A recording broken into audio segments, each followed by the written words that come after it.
Hey guys, Ash from Imagineyourgoddess here, doing another deck profile.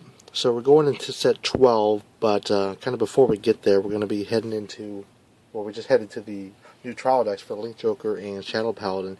And since Kohelov just did his little Shadow Paladin variant, I figured I might as well do the Link Joker one before we get really into the big pre-releases this weekend. So starting off, I go and run a Dusttail Unicorn. It's a pretty good starter for Link Joker, probably the best one they have right now. I haven't checked or remembered too much of the stuff that's in set 12, but I believe it's still pretty relevant when the set comes out. This is actually the promo version, and I think there is actually a reprint of it as a common or rare something in the set 12 as well. But it's essentially, he's a Counterblast 1 activated effect where you put him in Soul, and if you have a Link Joker Vanguard and there's a locked card in the field, you can go ahead and lock something else. So he's pretty good in that he lets you lock something else, and we'll get more into the lock mechanic as we go through here. But first, let's kind of go through some of the deck. So really, we don't have a lot of cards right now, other than the trial deck and the promo.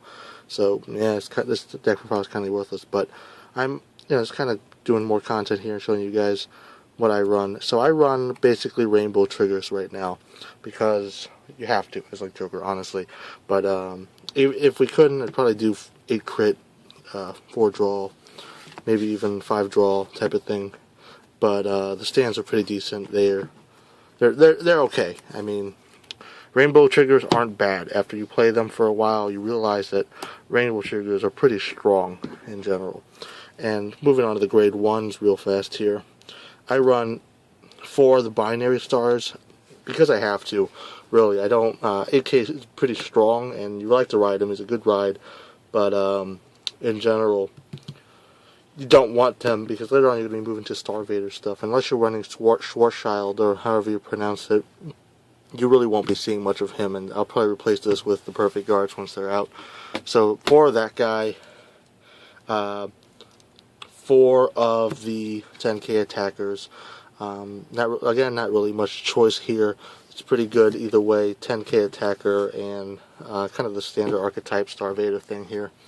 Then I run the other standard 7K plus 1K counterblast unit. I like the art in her. She's kind of cool there, but sadly, there's not really much choice there.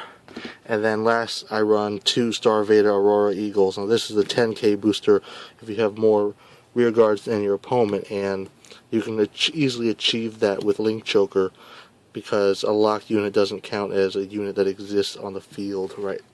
So that's kind of one of the strategies with Link Joker as well, or I should say the main strategy is the locking, and they're a very defensive clan in essence when you get down to it, but we'll talk more into that.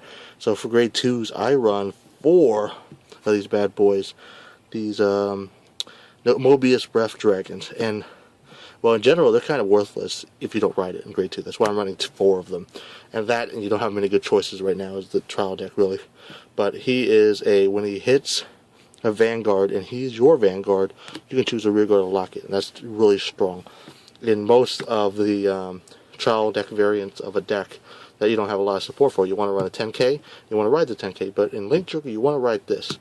Now you're going to be worse off initially, but if you hit, the lock gives you so much advantage that it'll make up for the minuses that you may incur from that. So we're running 4 of those, and then I'm running 4 of these guys, the 12K attackers, the Star-vader Radon, right? Yeah, Radon. And he's pretty cool. 12K attacker is really nothing to say about that. It's standard stuff. And finally, now there's some difference of opinion on this.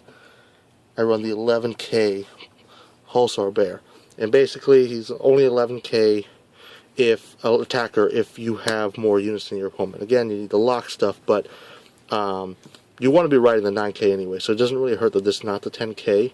And the 11K lets you swing at Vanguards without actually needing to have boosters, and that's very important. Now, onto the grade 3s. Now, this is some kind of controversial here, and it's also because I'm kind of a cheapskate. So I run 3 Dark Band Dragons, and Dark Band Dragon, he's okay.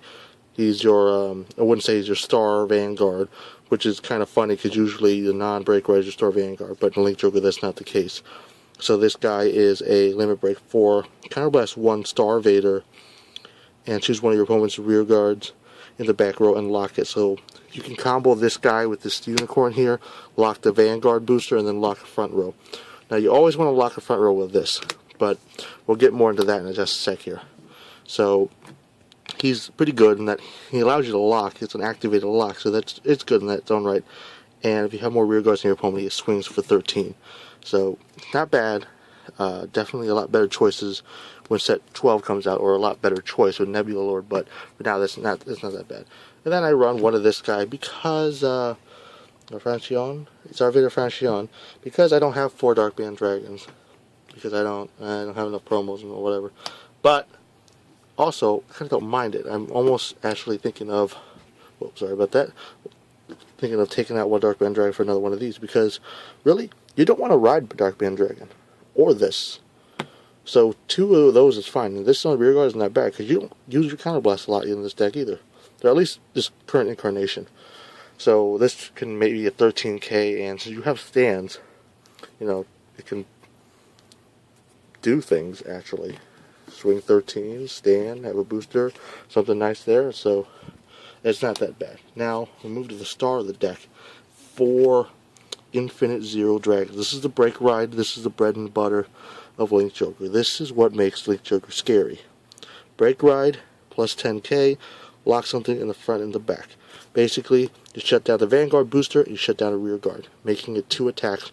One of them you can probably just throw a 10k for a 2-pass. And that's kind of risky in itself because, hey, double crit, you lose. That's a Vanguard, but it does kind of ease your hand a bit. That's kind of where, now I'm going to go back into the lock like I said. So, like I said, this unit here, the unicorn, you don't want to use this effect with this. So ideally, Link Joker, you probably want to just break ride over break ride over break ride. Now each time you break ride, there's 2 units locked. You don't want to use this to lock the 3rd unit. You rarely, unless you think you can end the game, want to do that, or you can't guard. Now this is essentially a minus, if you think about it, because you lock something and then, oh, you lost the card for that, and they get that card back at the end of their turn. Well, think of it this way. That's an attacker, and that's a card from your hand that you could have, you probably would have thrown down to guard against it, or, it nullifies a lot of their triggers also, because if they don't have rear guards to put stuff on, then the triggers don't mean as much. But essentially with the locking mechanic here, you want to lock the front 2 rear guards, the attackers, and then the rear guard booster for the Vanguard. Those are your main targets there. The front locking is the best type of locking, hence why this is also pretty good. And why this is so good. So in general, you want to not try to lock other shit with this. You just want to lock the 2 units and maybe kill the rear guard, or if you have extra resource, I guess you could lock the rear guard, but you want to save this so that if you have to, like say you wrote all 4 of these, right? Then now you need to ride that Dark Band Dragon for some reason. Well, now you can lock the rear guard and lock this, and that's like 5 turns, or was it 4 turns actually of this, of the 2 locking. And locking 2 units for 4 turns is a lot better than locking 3 units for 1 turn and then 2 turns of the other thing, or 3 turns of the other thing. So 2 or 3 turns of the other thing. So it's just in general, you want to kind of conserve your hand there. I think that's kind of what one of the main things about Link Joker is because you can lock things, you take away your opponent's ability to basically remove cards from your hand, so you gain advantage by not having to play cards. Kind of like Gold Paladin, they can gain advantage because they have free calls from the deck. Well, they're not spending cards in their hand to guard. And that's kind of with Link Joker. You're not spending stuff to lock. You're spending like counterblast and stuff, and in this case you're minusing 1 by riding. But you save a lot more cards by not having to guard as much as well. So I think they're really defensive in that aspect, and that's going to be pretty interesting to see how Link Joker goes.